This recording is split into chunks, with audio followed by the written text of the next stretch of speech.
Imagine knowing exactly what your students are learning and exactly which steps you need to take next.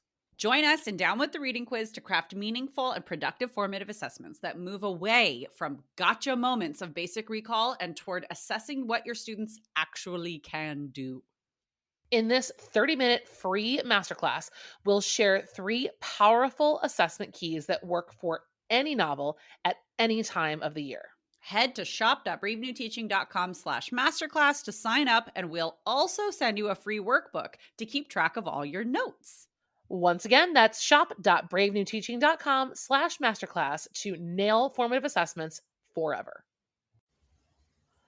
Well, hello and welcome back to Brave New Teaching. It's Amanda today. You are getting me solo on this episode, and I am really excited to talk to you, but only under a couple of conditions. All right. So this episode is not for everyone. And I want to be very clear who this episode is for right from the get-go, because this might be one that you want to skip. This might be one that you want to pass along. So I want to make sure that you know exactly what's going to happen today. So in 2021, I left the classroom for a period of time, and I guess you could call it an era. And in this era, I have been working really, really hard at fulfilling my dream of being a professional development leader, specifically in the inquiry space and in the secondary ELA community. I love teaching students, and I loved my classroom for 13 years, never stopped. But along the way, I really found how deeply I love teaching teachers. One of the things that I was very lucky to be able to do during my tenure as a teacher was to spend several of my summers working in programs and universities with undergrad students and upcoming teachers, and mentoring them, supporting them, and even observing them in their classrooms in their early days, working with students in summer school and things like that. So all that is to say is today's episode, what I really want to give listeners who are ready for it is a peek behind the curtain so that you can see what it is that I do for professional development. What are the kinds of sessions that I run? How do I run it? What are the different types of sessions that I've done with schools? And I also wanted to, even if you're not interested in my actual PD, it's not something that you need right now. I think this episode is also for administration and teacher leaders who are making decisions about hiring for PD. Because now that I've been in it for a while, I really know what the components are of what makes professional development successful for the teachers in your room. There are some really harrowing statistics out there about the effectiveness of PD these days. Teachers are quite disillusioned by the idea that a professional development will actually develop them. And so these are some of the things that I abide by as a creator, as someone who delivers PD. And I thought it would be a good checklist to share with departments and with administrators who are thinking about hiring out for some professional development. So if you are in a hiring position, you want to hire PD. If you are a teacher who wants to know more about what I do for PD, or maybe you're a teacher who would someday like to do some PD of her own, then this will be the perfect episode for you to listen to. If PD is not on your radar at the moment and you don't really, this isn't interesting to you, I totally get it. And we'll see you next week. But we're going to jump into this episode and look at the 6 components of what makes professional development excellent, and a little bit about some of the things that I actually do in my own sessions. So without further ado, let's cue the music.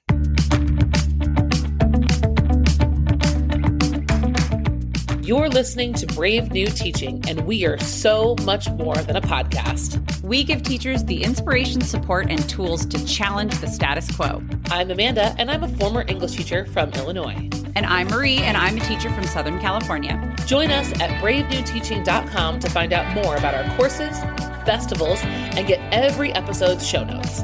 We're so glad you're here. Enjoy the show.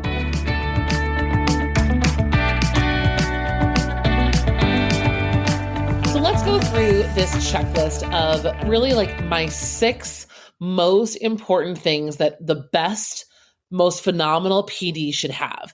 And these are the 6 things that I made a list from my own experience as a teacher. And as now a PD deliverer, as someone who delivers PD, I follow this list of 6 because I can remember how badly I needed each of them when I was actually the one trying to learn. So these are the 6 that I abide by at all times. Okay, number 1, meet teachers where they are. We talk about this on the podcast a lot, but meet teachers where they are. I think that especially post COVID, teachers are especially attuned to scenarios where the professional development person or whoever's speaking, if they are tone deaf, being aware of what teachers are going through in their particular circumstance, whether that is the school and a change that they're going through, whether that's something kind of environmental or cultural going on at the moment, it's really important to meet teachers where they are.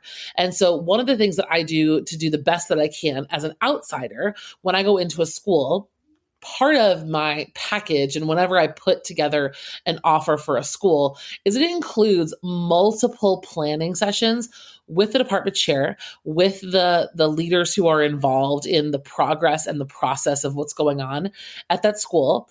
It also includes a Google Form survey of some sort that goes directly to the teachers before I get there. Now, I can't know everything that's unique to a department. I can't know all the insider scoop of what's happening at a particular time, but I do make a point to ask the teachers who are going to be in my room what's going on, what they're currently feeling stressed about, what maybe their hesitations are about something that we're going to be learning about. So sometimes I'll go in for a session and I will sit down with departments and we will do vertical articulation. So articulation and alignment sometimes can give teachers this feeling of anxiety that they're going to be lockstep or scripted with other teachers. They're going to lose their autonomy. So I like to kind of get a feeler for the room before I go in to do these kinds of sessions, right? Like what are some of your hesitations? What are some of your preconceived notions about inquiry or about, whatever style of learning that we're going to talk about that day? I really want to get that back from teachers. It's so valuable to me. Also, it helps me create, a really individualized workshop for the school that I'm going to. I'm able to cut out things that are unnecessary because everyone seems to know what's going on. It allows me to pace and time the presentation of what I'm sharing more accurately. I can remember sitting through sessions where the presenter just kind of they're a one-stop shop, right? Like they've created this 50-page slide deck and they present the exact same 50-page slide deck, no matter where they go, no matter who they're talking to, no matter what the room wants, needs, or cares about. I feel like one of the things that I'm lucky to be able to do is to know that I can customize things much more clearly than that. And really the effort's not to kind of go out of my way to be customized, but to meet teachers where they are. Teachers absolutely deserve their respect for their time to not have to go through or listen to things that they either already know or that are completely irrelevant to the mission or the time frame that they're dealing with in their particular set of things that they're preparing for with that PD. So that's number 1. Number 2, discussing and sharing scaffolding or scaling options. So I can remember multiple occasions where I've sat through a PD, and again, it's kind of just been presented as a inflexible package deal, right? This is how you do this strategy, or this is the name of the strategy. This is how it works. And then there's one way to do it. Or here's a new technology. Here's the one way to use it. And that's it. If and when it is at all possible, providing space and time for either the teachers to discuss or the person providing the PD, that person should be coming to the table prepared to talk about the ways it can be adapted, modified. There is no one size fits all anything. There never has been, and there especially is not now. All of our students need such a variety of nuanced things to serve them as students that to present a PD that's kind of straight and narrow without sharing those scaffolding options is really just going to put more work on your teachers. So if you can, kind of suss that out from the developer that you're considering have come to your school, get a feel for their ability and desire to look at the different ways that the strategy or whatever it is can manifest for different kinds of students. I'll give an example of what I did today. So I was at one of the PDs that I'm doing. It's a year-long project with a elementary school that's working on building their IB, their International Baccalaureate credential. And so today's topic was discussion strategies that foster inquiry-driven learning and experiences in the classroom. And so we talked about, and I demonstrated the one-word discussion strategy. So I went through the whole thing with everyone. And at the very end, teachers said to me, Amanda, but what if this happens? Or what if my kid needs this? Or what if this and what if that? And so we not only went through all of those individual what if scenarios, but I also had my own modifications and adaptations to share with teachers on the spot, right? So I presented it to them one way, I answered their questions, and then we did the exact same activity with a totally different set of modifications. And then we did it a third time with a whole different set of modifications. And some of the modifications were designed to adapt to EL learners. Some of the modifications were adapted to challenge students at the higher grades or students that were more on the gifted track. I was prepared to share with my teachers to take that one strategy, but to make little tiny tweaks to adjust the difficulty. That was on me as the presenter to have ready to share with those teachers. And that's what you should expect from a presenter, is preparedness to do that, because it would not have been helpful for me to say, here's the strategy, now go do it. And you're on your own to figure out how to adapt it to your students. Granted, right? Not every single thing that I share, I don't have solutions for every single scenario, but I have a lot of suggestions, a lot of ideas, and I respect the space needed to discuss those solutions if I don't already have them prepared. And that's just a vital component of this process for me. All right, my third most important thing we can do in a PD is to demonstrate strategies in real time and give teachers the real experience of doing and being part of the class during that strategy. Let your teachers be students. It can be really tempting when there's not a lot of time to talk about a new strategy or about a new initiative or, talk around an idea, but to actually give the time needed to set up the activity, do the activity, go through the strategy, see through all of the setup, the during, the after. It's invaluable. And we know, just the same way that we teach our students, to experience something not only makes it more memorable, but makes it easier to then recreate on their own. So when we're trying to train our teachers to be the best they can be, we're trying to train them and help them and support them in being even more effective in the classroom, we need to let them marinade.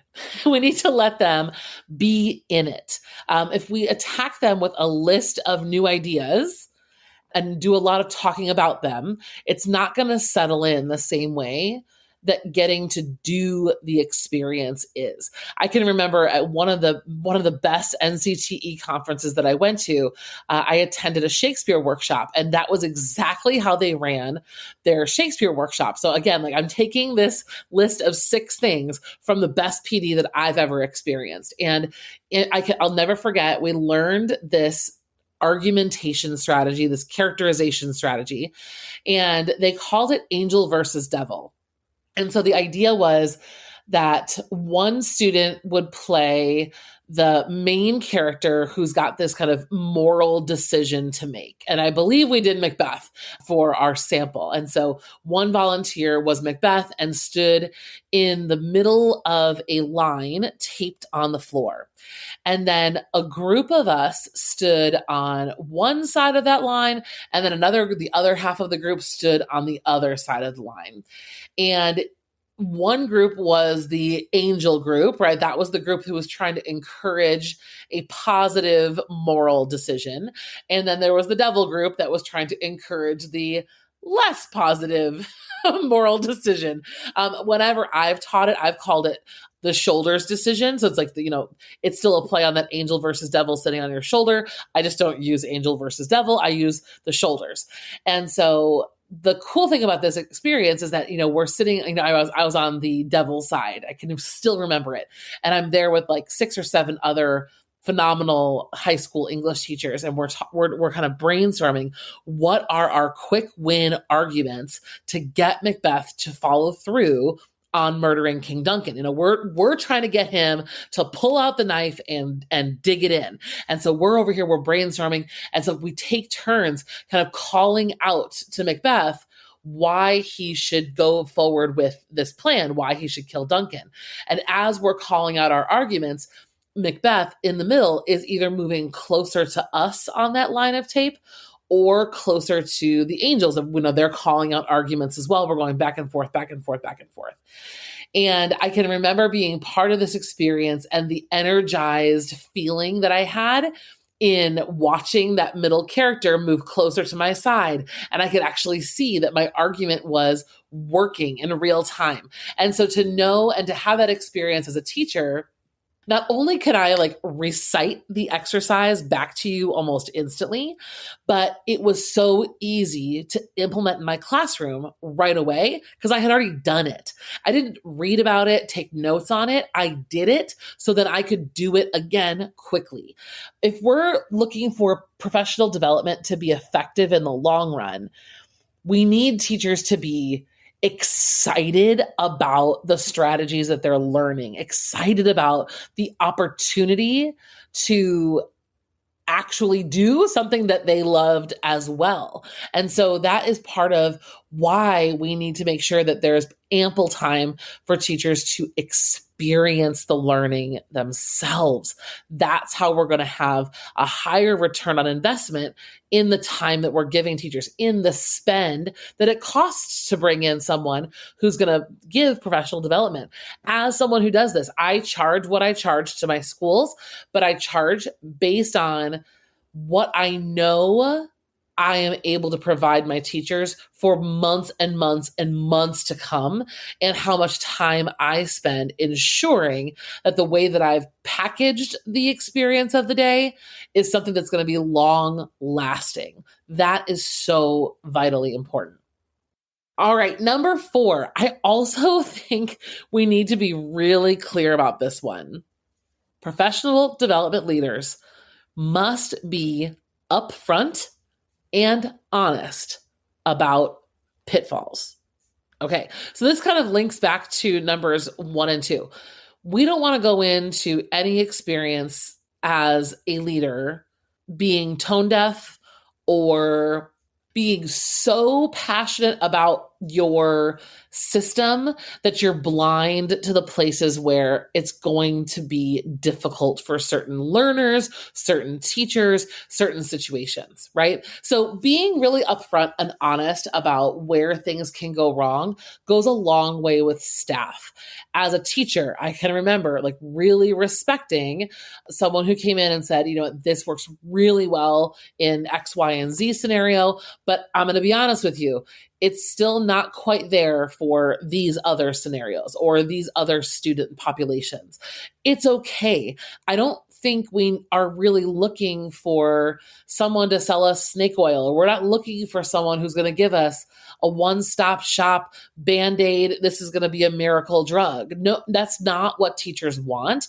What teachers want is honesty, variety, and choice. And to be upfront about where this might not work so well, that's great. So one of mine, when we talk about inquiry-driven learning and I present to schools, this is the most common thing that I do, is that I will go into a school and I will present kind of a little bit of direct instruction in the morning about what inquiry is, how inquiry works. We'll look at an inquiry essential question based curriculum map and a unit map, and we'll talk about all of the wonderful things that inquiry can do for students. But here's one of the pitfalls. One of the things that falls through the gaps with inquiry are some of the more nuanced pieces of writing instruction. So grammar and vocabulary are two things that are not always part of this design through inquiry. So I do have solutions. I do have ways that I have found that are really successful. Vocabulary more so than grammar. I think grammar is still kind of the black hole that is still really difficult to teach through an inquiry lens. That's still something that we struggle with, but I'm honest about it, right? Like we also need to decide, is that a priority? And if grammar and grammar instruction is a priority, then maybe inquiry is not also the priority at the moment. And again, hopefully that's something that we would have already talked about before the meeting, and we probably wouldn't have chosen inquiry if the department was focusing on grammar, but neither here nor there, right? When a teacher inevitably raises their hand and says, well, when do I have time to teach colon splices, comma splices? I will say, you might not during this unit, right? I might say that is something that doesn't really fit into the priorities of this type of a unit. So maybe it needs to exist somewhere else. So honesty can go a long way, and it's very, very important for teachers. Number 5, this is still something that I struggle with because I feel like the perception of this, I'm always nervous that this is going to be perceived in a way that's not what I want it to be perceived, but let's just say what it is. So number 5, give time for planning and coaching. So most of my workshops that I run, I give schools a choice if at the end of the session they want 1 hour of work time and coaching or 2 hours of work time and coaching, because there's only so much I can directly instruct. There's only so much I can do in small groups before teachers need to actually have time to sit down and look at their individual units, their individual lessons, and work through it on their own and really start to apply the concepts that we've gone through with inquiry-driven learning or lit circles or whatever we're working on. I want teachers to have that time. But I also want them to have the opportunity to workshop ideas with me while I am there in person. And so those two choices are really important for the school because that's where they're going to get their teachers to create product, right? So I also want you guys to think about this. If you are on the admin side, whoever it is that you're hiring, what products will be completed, started, or in process by the end of the PD? Is the PD just a cycle of sessions where there are lots of ideas? Or does the PD align with the creation of or completion of a curriculum map, a unit map, an assessment? What is actually going to physically come out of that PD as a result? Because that's also where your investment is vital, right? Like if you're going to, whatever you're going to spend on this PD, if it's ideas, that's great. But if it's ideas and product, it's even more worth what it is that you're paying for this PD. I can remember at a school, I will not name the school where I used to work, there was a speaker who was paid upwards of $10,000 to motivationally speak to us on a couple of half days during COVID. And I don't know how word got out about how much we were paying him, but the product was zero. And the person who provided the PD was a delightful human. He was a real nice guy.